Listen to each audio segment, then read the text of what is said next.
ابراہیم علیہ السلام کا تو ایک قدم محفوظ کیا گیا، لیکن خانہ کعبہ کے کا جو بھی اطراف ہے وہ سب جگہ وہ ہے جہاں اللہ کے نبی علیہ السلام کے قدم مبارک کیا ہے پڑے ہوئے.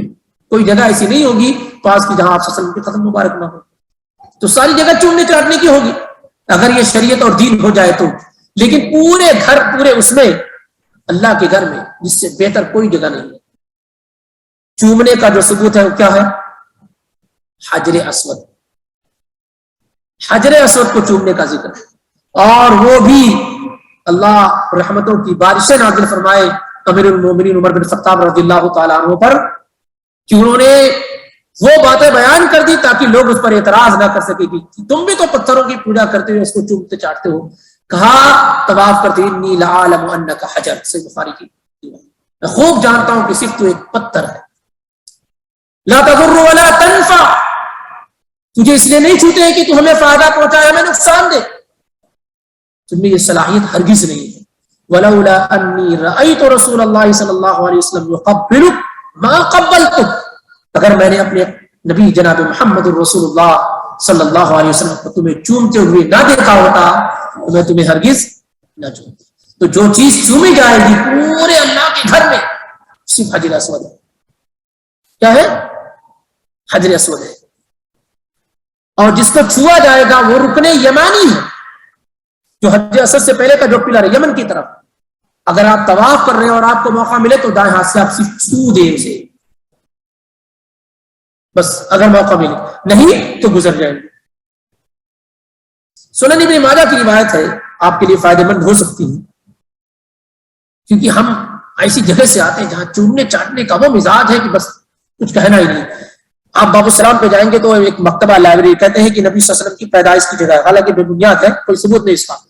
تو میں نے کتنی مرتبہ محسوس کیا ہے کہ لوگ وہ دیواریں چاٹ رہے ہیں، وہاں کی مٹی اکٹھا کر رہے ہیں، جمع کر رہے ہیں، اللہ جانے کیا کیا کر رہے ہیں. امیر المومنین امیر معاویہ رضی اللہ تعالیٰ عنہ خانہ کعبہ کا طواف کرتے تھے. بہت غور سے اس کو سمجھنے کی کوشش کیجیے.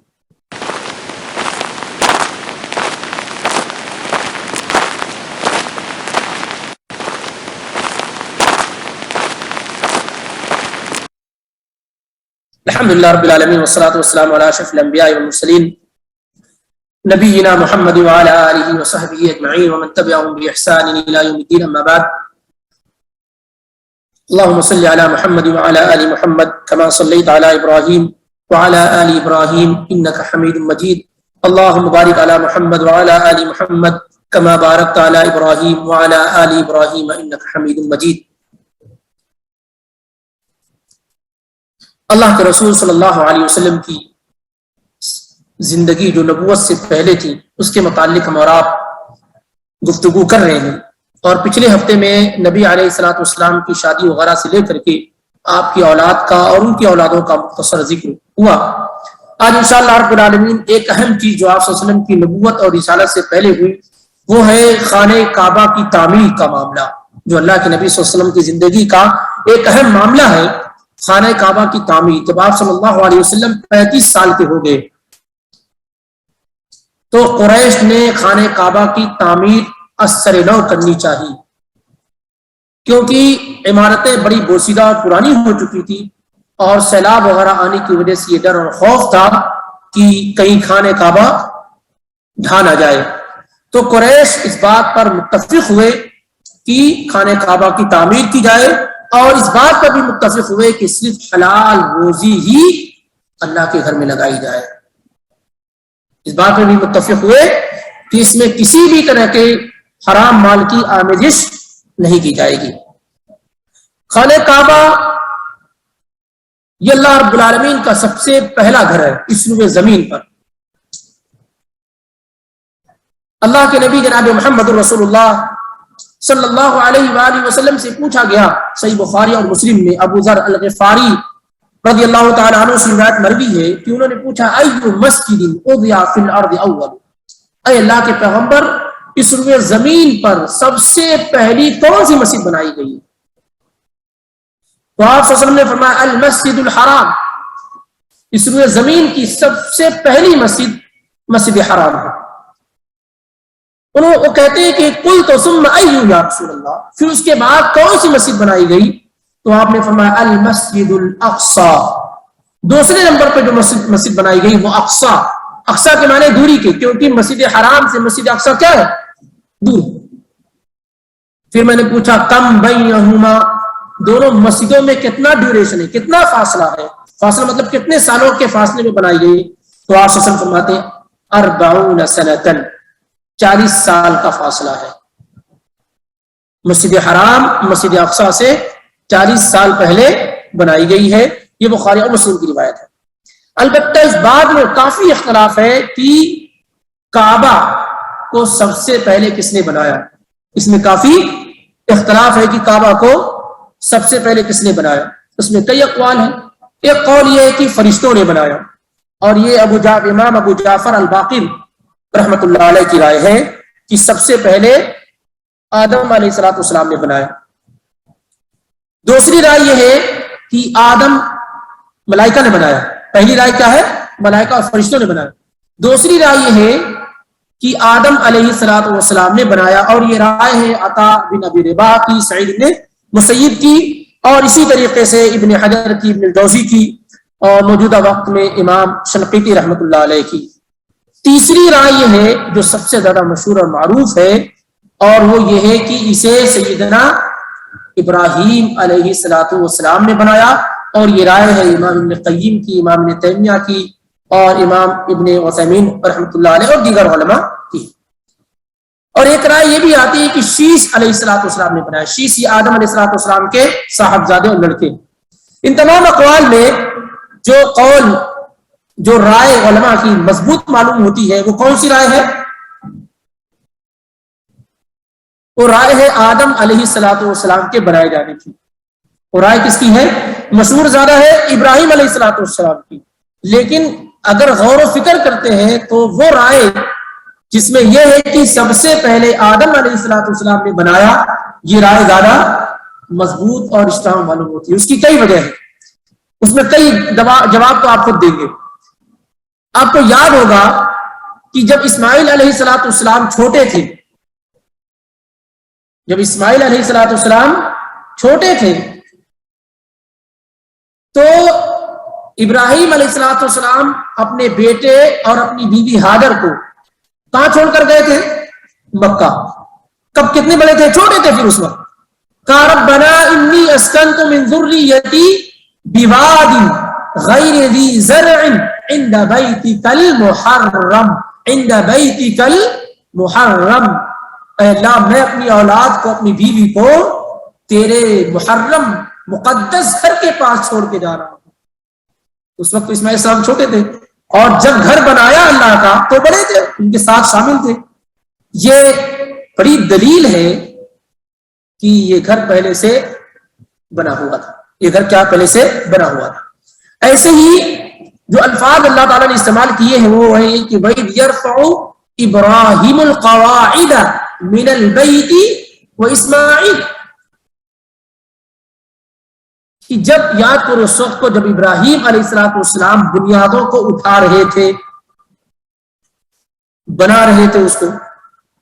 اس میں اگر غور کریں تو یہ نہیں کہا کہ وہ اثر نو بنا رہے تھے، یعنی شروع سے بنا رہے تھے، پہلے سے وہ چیز کیا بنی ہوئی تھی۔ اور ایسے ہی ایک اور آیت پڑھیں گے آپ، تو ابراہیم اور اسماعیل علیہ السلام سے یہ ایگریمنٹ اور یہ عہد اللہ تعالیٰ نے لیا تھا کہ وَعَهِدْنَا إِلَىٰ إِبْرَاهِيمَ وَإِسْمَاعِيلَ أَن طَهِّرَا بَيْتِيَ لِلطَّائِفِينَ وَالْعَاكِفِينَ وَالرُّكَّعِ السُّجُودِ، پہلے سے ایگریمنٹ کیا ہوا ہے کہ تم دونوں ہمارے اس گھر کو کیا ہے، طواف کرنے والے لوگوں کے لیے، حج سے آنے والے لوگوں کے لیے کیا ہے، پاک و صاف رکھو گے۔ کئی یعنی اس طرح کی روایات ہیں جو اس بات کا ثبوت ہے کہ ابراہیم علیہ السلام سے پہلے یہ گھر کیا ہے، بنایا جا چکا تھا۔ اور ایسے ایک بات اور بھی، صحیح بخاری کی روایت، جب ابراہیم علیہ السلام اپنی اولاد اسماعیل کو اور ہاجر کو چھوڑ کر جانے لگے تو قبلہ رخ ہو کر کے دعا کی تھی۔ تو اگر گھر بنا ہوا نہیں تھا کعبہ تو کس طرف رخ کیا تھا؟ یہ بھی صحیح بخاری وغیرہ کی روایت ہے۔ ایسے ہی آپ سے پہلے ابراہیم علیہ السلام سے بھلے بہت سارے انبیاء گزر چکے ہیں، اور تمام انبیاء نماز پڑھتے تھے۔ تو کس طرف ان کا قبلہ تھا. یہ کئی دلائل ہیں بہرحال اس میں اختلاف کی گنجائش موجود ہے، لیکن ان رائے میں جو رائے علماء کی ہے اس سے کوئی بڑا مسئلہ نہیں ہوگا. ان میں ایک آدم علیہ السلام کی رائے زیادہ مضبوط معلوم ہوتی. واللہ اعلم بالصواب. اب آ جاتے ہیں ہمارا اصل ٹاپک کی طرف کہ جب اللہ کے نبی علیہ السلام کی عمر کتنی سال ہوگی؟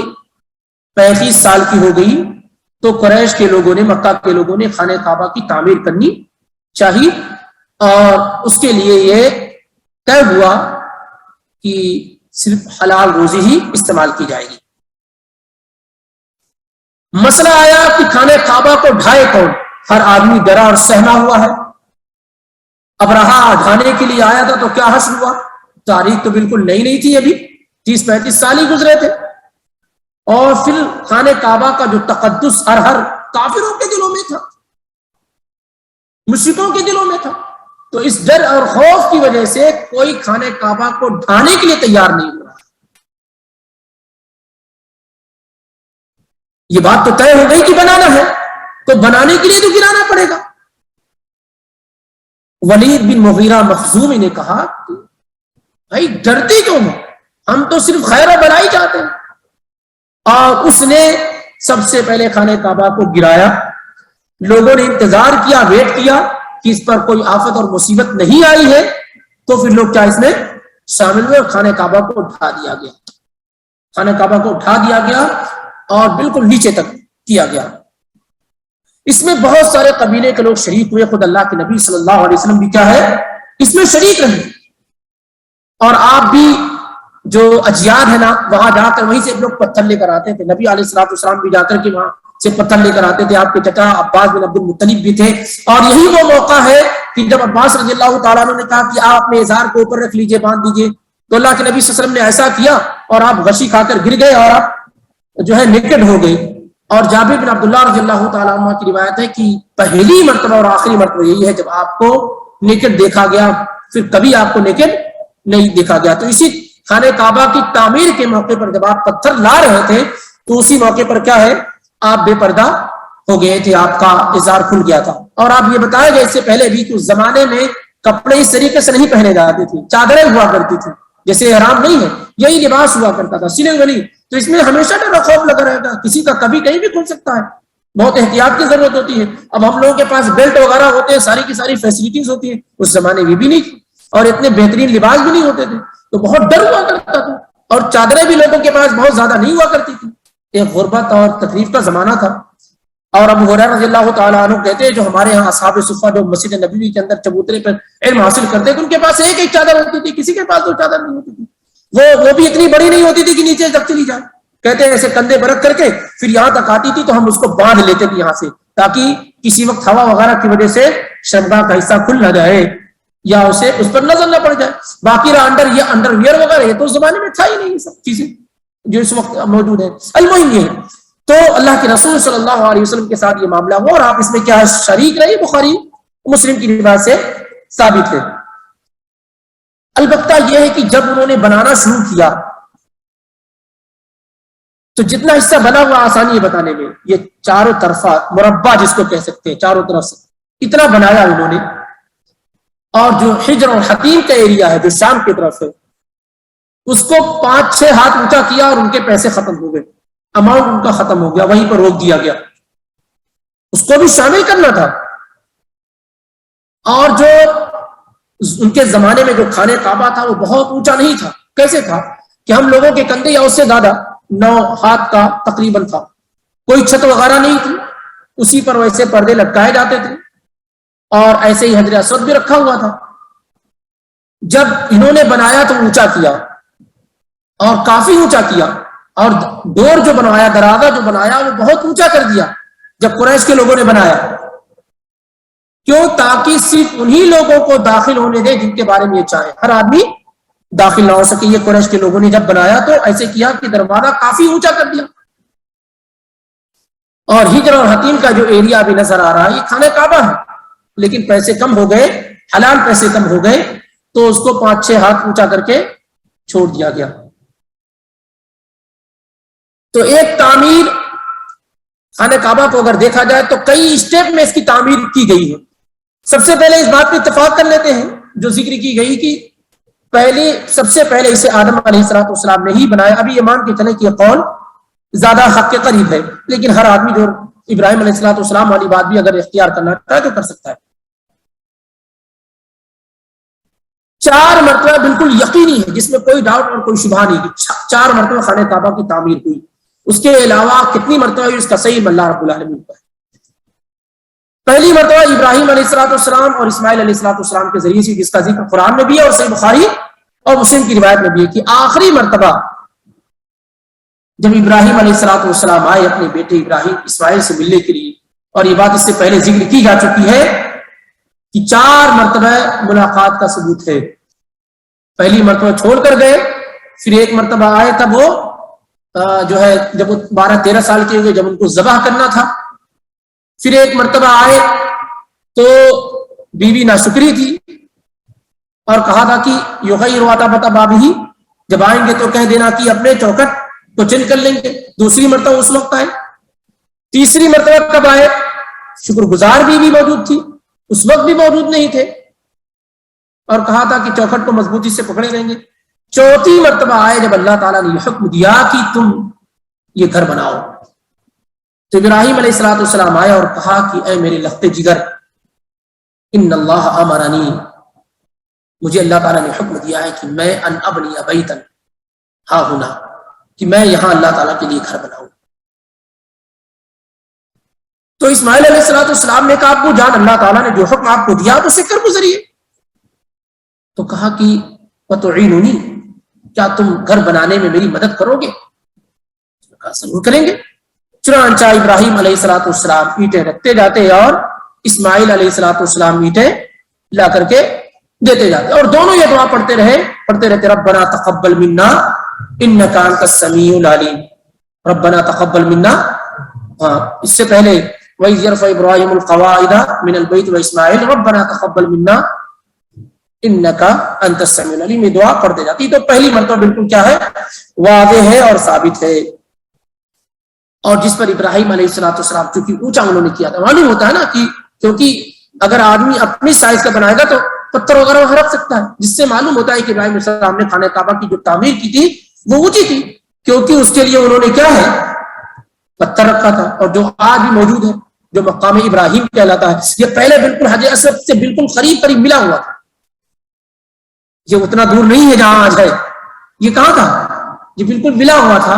لیکن سیدنا امیر المومنین عمر بن خطاب رضی اللہ تعالیٰ نے یہ دیکھا کہ خانہ کعبہ کے طواف کرنے والے کو کافی اس سے مشقت اور تکلیف ہو رہی ہے، تو انہوں نے اس سے کیا ہے؟ دور کر دیا. اور اب کیا ہے؟ اب تو سب پورا فل رہتا ہے، لیکن اب یہ اختیار نہیں ہے کہ اس کو اب اور باہر کر دیا جائے. وگرنہ وہ کہاں تھا؟ وہ بالکل خانہ کعبہ سے متصل اور ملا ہوا تھا، جسے عمر بن خطاب رضی اللہ تعالیٰ عنہ نے طواف کی آسانی کے لیے دور کر دیا. تو اس پر کھڑے ہو کر کے سیدنا ابراہیم علیہ السلام اللہ کا تعمیر کر رہے، جس میں کوئی ڈاؤٹ کوئی شبہ نہیں ہے. لیکن اس کے باوجود بھی اسے چوما اور چاٹا نہیں جائے گا. اس کو استعمال کیا گیا، لیکن کہا گیا کہ جب خانہ کعبہ کا طواف کر چکے تو مقام ابراہیم کے پیچھے 2 رکعت نماز پڑھی، سنت مؤکدہ، اسے چوما اور چاٹا نہیں جائے گا. نہ اللہ کے نبی علیہ السلام نے کبھی چوما اور چاٹا. اور مقام ابراہیم پر اگر وہاں ابراہیم علیہ السلام کے پاؤں لگے ہیں تو حجر اسود وہ پتھر ہے جسے اللہ کے نبی علیہ السلام نے اپنے مبارک ہاتھوں سے اٹھایا اور رکھا ہے. سمجھتے کہ نہیں؟ اور خانہ کعبہ کی اینٹوں پر آپ اس کو بنانے میں آپ شامل ہوئے ہیں، وہاں چلے ہیں آپ، وہاں آپ کے قدم مبارک، ابراہیم علیہ السلام کا تو ایک قدم محفوظ کیا گیا، لیکن خانہ کعبہ کا جو بھی اطراف ہے وہ سب جگہ وہ ہے جہاں اللہ کے نبی علیہ السلام کے قدم مبارک کیا ہے؟ پڑے ہوئے. کوئی جگہ ایسی نہیں ہوگی پاس کی جہاں آپ صلی اللہ علیہ وسلم کے قدم مبارک نہ ہو. تو ساری جگہ چومنے چاٹنے کی ہوگی اگر یہ شریعت اور دین ہو جائے تو. لیکن پورے اس میں اللہ کے گھر میں جس سے بہتر کوئی جگہ نہیں ہے. چومنے کا جو ثبوت ہے وہ کیا ہے؟ حجر اسود. حجر اسود کو چومنے کا ذکر ہے، اور وہ بھی اللہ رحمتوں کی بارشیں نازل فرمائے امیر المومنین عمر بن خطاب رضی اللہ تعالیٰ عنہ پر کہ انہوں نے وہ باتیں بیان کر دی تاکہ لوگ اس پر اعتراض نہ کر سکے کہ تم بھی تو پتھروں کی پوجا کرتے ہو، اس کو چومتے چاٹتے ہو. کہا طواف کرتے انی لعالم انک حجر، صحیح بخاری کی، میں خوب جانتا ہوں کہ صرف تو ایک پتھر ہے. لا تضر ولا تنفع، تجھے اس لیے نہیں چھوتے ہیں کہ تو ہمیں فائدہ پہنچائے ہمیں نقصان دے، تم میں یہ صلاحیت ہرگز نہیں ہے. ولولا انی رأیت رسول اللہ صلی اللہ علیہ وسلم یقبلک ما قبلتک، اگر میں نے اپنے نبی جناب محمد رسول اللہ صلی اللہ علیہ وسلم کو تمہیں چومتے ہوئے نہ دیکھا ہوتا تو میں تمہیں ہرگز نہ چومتا. تو جو چیز چومی جائے گی پورے اللہ کے گھر میں صرف حجر اسود ہے. کیا ہے؟ حجر اسود ہے. اور جس کو چھوا جائے گا وہ رکن یمانی ہے، جو حجر اسود سے پہلے کا جو پلر ہے یمن کی طرف. اگر آپ طواف کر رہے ہیں اور آپ کو موقع ملے تو دائیں ہاتھ سے آپ صرف چھو دیں اسے، بس اگر موقع ملے، نہیں تو گزر جائیں گے. سنن ابن ماجہ کی روایت ہے، آپ کے لیے فائدہ مند ہو سکتی ہے، کیونکہ ہم ایسی جگہ سے آتے ہیں جہاں چومنے چاٹنے کا وہ مزاج ہے کہ بس کچھ کہنا ہی نہیں. آپ باب السلام پہ جائیں گے تو ایک مکتبہ لائبریری کہتے ہیں کہ نبی صلی اللہ علیہ وسلم کی پیدائش کی جگہ ہے، حالانکہ بے بنیاد ہے، کوئی ثبوت نہیں اس کا. تو میں نے کتنی مرتبہ محسوس کیا ہے کہ لوگ وہ دیواریں چاٹ رہے ہیں، وہاں کی مٹی اکٹھا کر رہے ہیں، جمع کر رہے ہیں، اللہ جانے کیا کیا کر رہے ہیں.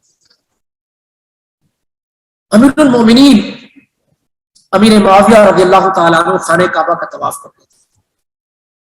بہت غور سے اس کو سمجھنے کی کوشش کیجیے. اور چاروں رکنوں کا، رکن پلر کو کہتے ہیں. اب ظاہر سی بات ہے جو خانہ کعبہ موجودہ وقت میں وہ کیا ہے؟ 4 پلر ہیں اس کے، چار مربع ہے. ایک طرف حجر اسود ہے، اس سے پہلے رکن یمانی اور دوسرا دونوں حتیم کی طرف ہے. عبداللہ بن عباس رضی اللہ تعالیٰ عنہ بھی ان کے ساتھ طواف کر رہے ہیں. چھوا جائے گا رکن یمانی کو، چوما جائے گا حجر اسود کو، اور باقی جو ادھر ہے شام کی طرف اسے کچھ نہیں کیا جائے گا، نہ چوما اور نہ چھوا جائے گا. امیر معاویہ رضی اللہ تعالیٰ عنہ طواف کرتے ہوئے وہ دونوں رکن ہے جو ادھر شام کی طرف حتیم ہجر کی طرف، اسے بھی کیا ہے؟ چھو رہے ہیں. کیا کر رہے ہیں؟ اس کو بھی چھو رہے ہیں، چاٹ نہیں رہے، چھو رہے ہیں. دونوں میں فرق ہے. تو عبداللہ بن عباس رضی اللہ تعالیٰ عنہ نے کہا یا امیر المومنین لما تستلم هذین الرکنین، اے امیر المومنین آپ کیوں ان 2 رکنوں کو چھو رہے ہیں؟ کیوں استلام کر رہے ہیں؟ کیوں چھو رہے ہیں؟ کیوں ٹچ کر رہے ہیں؟ تو کہا کہ اللہ کے گھر میں، اللہ کے گھر کی کوئی چیز چھوڑی جانے لائق نہیں ہے، یعنی سب کو چھونا چاہیے، چھونا چاہیے. اللہ کا گھر ہے نا، لیس من البیت شیء، اللہ کے گھر میں سے کوئی بھی چیز ایسی نہیں جسے چھوڑ دیا جائے، نہ چھوا جائے، نہ چاٹا جائے. یہ جواب کن کا رہا؟ امیر المومنین امیر معاویہ رضی اللہ عنہ کا. یہی جواب ہوتا ہے لوگوں کا، کہیں بال چوم رہے ہیں، کہیں نہ جانے کہاں کیا کیا چوم رہے ہیں، یہی جواب لوگوں کا ہوتا ہے. جب عبداللہ ابن عباس نے اس کا پھر جواب دیا، لیکن اللہ تعالیٰ کہتا ہے لقد کان لکم فی رسول اللہ اسوۃ حسنہ، لیکن اللہ تعالیٰ کہتا ہے کہ رسول اللہ صلی اللہ علیہ وسلم کی زندگی میں تمہارے لیے بہترین نمونہ ہے، اسوہ ہے، آئیڈیل.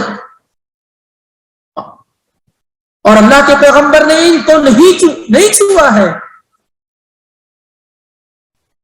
کہنے لگا میرے معاویہ رضی اللہ قد صدقت، آپ نے بالکل صحیح اور درست بات کہی ہے، اور اپنی بات سے کیا ہے؟ اپنی بات سے رجوع کر لیا، اپنی بات سے رجوع کر لیا. تو اہم یہ نہیں ہے کہ آپ اسے چوم اس لیے رہے کہ بہت اہم ہے، اسے نبی صلی اللہ علیہ وسلم نے چھوا ہے، پکڑا ہے، یہاں پیدا ہوئے ہیں. اہم یہ ہے کہ نبی علیہ الصلوۃ والسلام نے کیا ہے، کرنے کا حکم دیا کہ نہیں کیا. وگرنہ صحیح بات یہ ہے کہ اگر کوئی چیز واقعی طور پر چومنے چاٹنے کی مستحق ہے، جس کا کوئی حصہ نہ چھوڑا جائے، تو اللہ کا گھر ہے، اللہ کا گھر ہے جسے انبیاء نے چوما ہے، جسے انبیاء نے بنایا. سب لوگ، سارے لوگوں کے قدم وہاں پڑے ہوئے ہیں الا ماشاء اللہ، مجھے اب میرے اپنے علم میں اسماعیل، نبی صلی اللہ علیہ وسلم، موسیٰ، عیسیٰ، تمام لوگ، اور کتنے بڑے بڑے علماء اور ائمہ، سارے لوگوں کے. لیکن چونکہ چھونے چاٹنے والا معاملہ کیا ہے؟ شرعی معاملہ ہے. جہاں ثبوت ہے وہاں کریں گے, جہاں ثبوت نہیں ہے وہاں نہیں کریں گے. تو 2 مرتبہ ہو گیا, ایک ابراہیم علیہ السلام اور دوسرا قریش نے بنوایا. پھر اس کے بعد اللہ کے نبی علیہ السلام کی خواہش یہ تھی, صحیح بخاری کی روایت ہے, آپ بار بار ذکر بھی کرتے تھے عائشہ صدیقہ رضی اللہ تعالیٰ عنہ سے, اور آپ کہتے تھے یا عائشہ لولا ان قومک حدیث عہد بجاہلیہ, اے عائشہ اگر تمہاری قوم کے لوگ جاہلیت کے زمانے سے قریب نہ ہوتے, یعنی نئے نئے مسلمان نہ ہوئے تھے, لَأَمَرْتُ بِالْبَيْتِ فَهُدِمْ, تو میں حکم دیتا کہ خانہ کعبہ کو اٹھا دیا جائے, برابر کر دیا جائے. فَأَدْخَلْتُ فِيهِ مَا أُخْرِجَ مِنْهُ, تو میں اس چیز کو جو خانہ کعبہ سے نکال دی گئی ہے اسے داخل کر دیتا, جو داخل کی گئی اسے نکال دیتا, اور اس طریقے سے بنا دیتا والا بنیت والا قواعد ابراہیم, اور جیسے سیدنا ابراہیم علیہ السلام نے تیار کیا تھا ویسے تیار کر دیتا. اور 2 دروازہ 2 گیٹ بنواتا, ایک مغرب کی طرف دوسرا مشرق کی طرف. مشرق کا جو راستہ ہوتا, ایسٹ کا جو ڈور ہوتا وہ داخل ہونے کے لیے ہوتا, اور دوسرا کیا ہوتا نکلنے کے لیے ہوتا, اسے اونچا کر دیتا. یہ آپ صلی اللہ علیہ وسلم کی خواہش تھی, حکومت بھی آپ کی تھی, لیکن آپ نے ایسا نہیں کیا. اس کا مطلب ہے کہ ہر وہ کام جو درست اور صحیح ہو ضروری نہیں کہ آپ کریں. ہر وہ کام جو درست اور صحیح ہو ضروری نہیں ہے کہ آپ کریں, اگر اس کا نقصان فائدے سے زیادہ ہو جائے. اگر اس کا نقصان کیا ہے؟ فائدے سے زیادہ ہو جائے. کون سی چیز مانے تھی آپ کو خانہ کعبہ بنانے میں؟ سوائے اس کے کہ لوگ نئے نئے مسلمان ہوئے تھے بہت سارے لوگ, کہیں ایسا نہ ہو کہ خانہ کعبہ کو اٹھانے سے ان کے اندر, کیونکہ خانہ کعبہ سے عقیدت پرانی تھی, مسائل نہ پیدا ہو جائے, آپ نے چھوڑ دیا. سن 64 ہجری میں جب یزید ابن معاویہ کی خلافت تھی, ان کی حکومت تھی, یزید ابن معاویہ کی جب حکومت تھی, تو آپ جانتے ہیں واقعہ حرہ ایک ہوا اور خانہ کعبہ کے اندر آگ لگی. خانہ کعبہ کو آگ نہیں لگائی گئی تھی, عبداللہ ابن زبیر رضی اللہ تعالیٰ عنہ پر اٹیک کیا گیا تھا, لیکن وہ آگ کیا ہے وہاں لگ گئی خانہ کعبہ, اور اس کا بڑا حصہ کیا ہے جو متاثر ہو گیا. اور انہی لمحوں میں, انہی ایام میں یزید ابن معاویہ کی وفات بھی ہو گئی. یزید ابن معاویہ کی وفات کے بعد عبداللہ بن زبیر نے لوگوں کو اپنی عمارت کی طرف, اپنی خلافت کی طرف لوگوں کو بلایا, اور حجاز کا, عراق کا, مصر کا, یہ سب علاقہ ان کے ہاتھ پر بیعت کر لیا. ان پر عبداللہ بن الزبیر ابن العوام, عائشہ صدیقہ رضی اللہ تعالیٰ عنہ کے بھانجے, ابو بکر صدیق کے نواسے, اور زبیر ابن العوام جو جنتی صحابی, ان کے صاحبزادے. مدینہ آنے کے بعد سب سے پہلے جس کی پیدائش ہوئی وہ کون؟ عبداللہ بن الزبیر رضی اللہ تعالیٰ عنہ. نبی علیہ السلام کے ساتھ 12 نماز پڑھنا, آپ کے ساتھ رہنا, ساری کی ساری چیزیں. اور علماء صحابہ میں شمار بھی ہوتا تھا. تو اس حادثے کے بعد, اور یزید بن معاویہ کی وفات جب ہوگی, کیونکہ ان کی خلافت, ان کی حکومت کم دنوں تک رہی, تو انہوں نے خلافت کا اعلان کیا. اس علاقے میں سارے کے سارے لوگوں نے ان کے ہاتھ پہ بیعت کر لی. اور جو شام کا علاقہ تھا, سیریا, اس زمانے کا سیریا کیا ہے آپ کا؟ جارڈن, فلسطین, موجودہ فلسطین, اور شام اور لیبیا,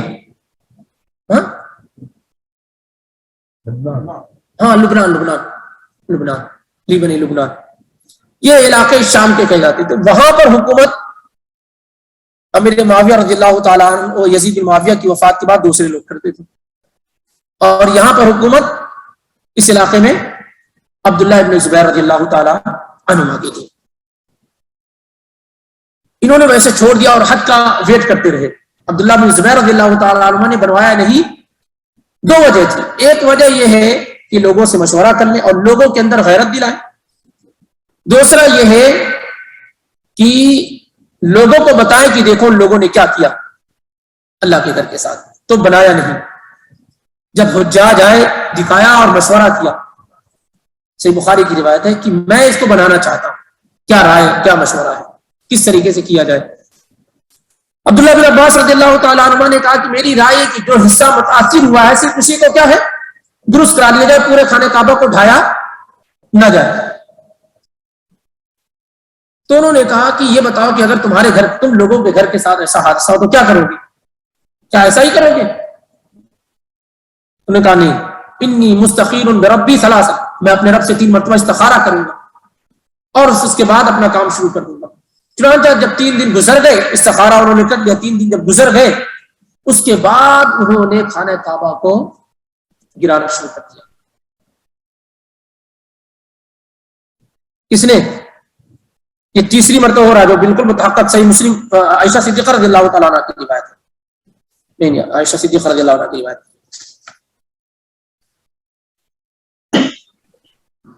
وہاں بھی وہی خطرہ محسوس ہو رہا ہے کہ کیسے ڈھایا جائے، کیسے گرایا جائے. بہرحال کچھ لوگ کو حکم دیا گیا اور وہ چڑھے اور گرانا انہوں نے شروع کر دیا. اب یہ جو تعمیر ہو رہی ہے،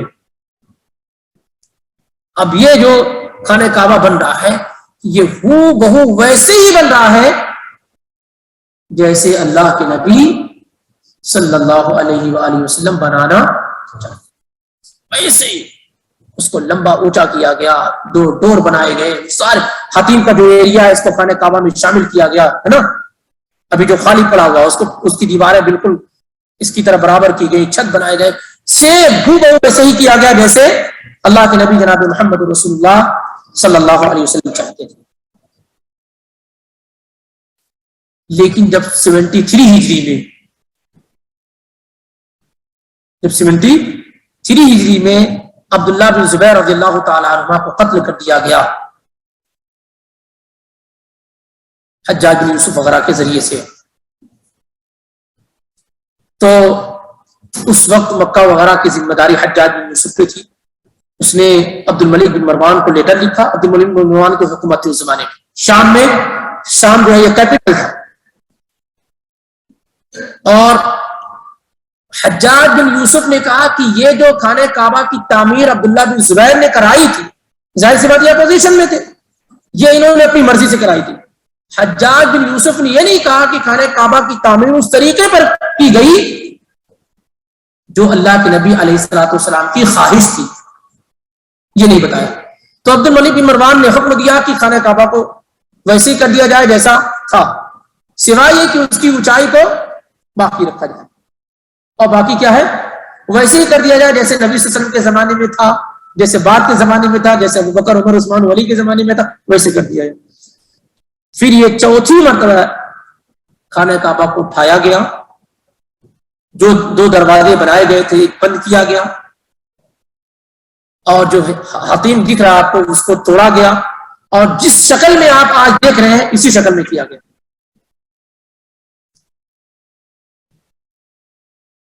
پھر اس کے بعد جو ہے عباسی خلافت کا دور آیا، امام مالک رحمۃ اللہ علیہ اس زمانے میں ہوتے تھے.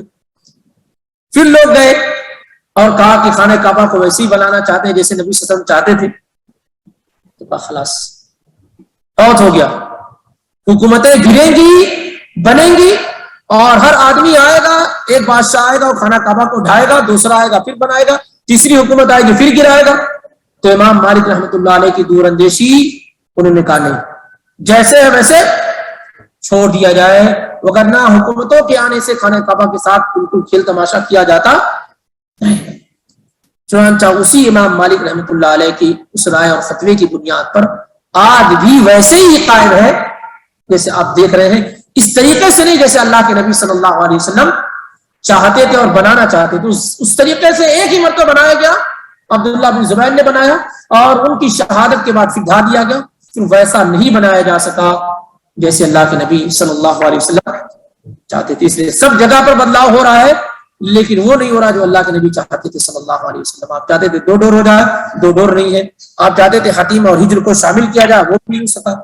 یہ ساری کی ساری چیزیں آپ چاہتے تھے لیکن یہ نہیں ہو سکے، اور زمین سے ملا دیا جائے، لوگوں کا آنا جانا آسان. اب تو اتنا اونچا دروازہ لگا ہوا ہے کہ اب میرے خیال سے ہم لوگوں کے سر کے اوپر سے اتنا اونچا ہوگا. یہ بھی آپ نہیں چاہتے تھے، آپ یہ چاہتے تھے کہ ایک طرف دروازے سے لوگ داخل ہو، دوسری طرف سے نکل جائے، تو زمین سے دروازہ ملا دیا جائے. بالکل بہرحال تو یہ معاملہ ہے خانہ کعبہ کے متعلق جو اس کے ساتھ حادثات اور واقعات پیش آئے. یہ بات بھی یاد رہنی چاہیے کہ یہ جو مشہور ہے کہ یزید نے آگ لگا دی تھی، یہ معاملہ ایسا نہیں تھا. ٹارگٹ جو ہے عبداللہ بن زبیر رضی اللہ تعالیٰ عنہ تھے، لیکن وہ غلطی سے یہ آگ خانہ کعبہ تک پہنچ گئی.